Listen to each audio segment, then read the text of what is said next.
If you've ever closed your laptop feeling like you failed, even though you worked all day, I'm about to show you the 3-step framework that finally breaks that cycle. Most people try to fix this by doing more, working harder, optimizing their time, but that actually makes it worse because the real problem isn't productivity, it's psychology. And once you understand what's happening in your brain, you can fix it in about 15 minutes. Let me show you how.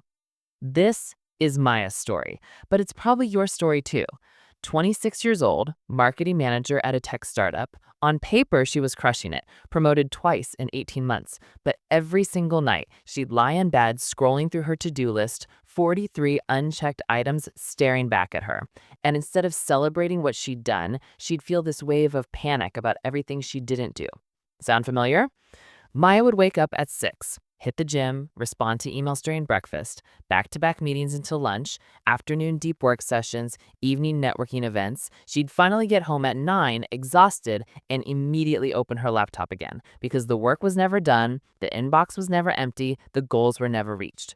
But here's where it got interesting. One Tuesday, Maya had a panic attack during a product launch meeting, not because something went wrong, because everything was going right. And she realized she couldn't even enjoy her own success. She'd spent so long chasing enough that she forgot what enough even meant. Her therapist asked her a question that changed everything. If you accomplished everything on your list today, would you finally feel satisfied? Maya opened her mouth to say yes, but she couldn't because she knew the truth. Tomorrow, there'd just be a new list, a longer list, a harder list. That's when Maya discovered something that sounds too simple to work, but it does. She learned she didn't need to fix her productivity. She needed to redefine what done actually means. And it starts with understanding what's happening in your brain right now. Your nervous system is stuck in what psychologists call chronic activation mode. Every unfinished task, every unread email, every goal you haven't hit yet, your brain treats it like a threat, like a predator in the bushes. So you're constantly pumping out cortisol and adrenaline, even when you're supposed to be resting. This is why you can work 10 hours and still feel anxious. Your brain isn't measuring what you did, it's only measuring what's left. And there's always something left. Always. But here's the thing most people don't realize. This isn't about being lazy or undisciplined. It's actually the opposite. You're so capable, so driven, so hungry to grow that you've created an impossible standard, one where done is never done, where success is always just out of reach. Maya discovered this the hard way. After her panic attack, she took a week off, first real break in 2 years. And you know what happened?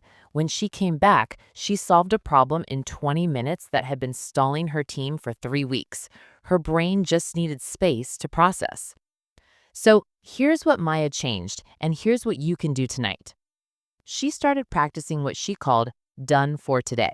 Not done forever, done for today. Every evening at 6, she'd review her 3 biggest wins. This is your first move. End every day by writing down 3 wins. They don't have to be huge. Finish that report? Win. Had that difficult conversation? Win. Took a lunch break instead of eating at your desk? Win. You're training your brain to see progress, not just what's missing. But that's just the evening routine.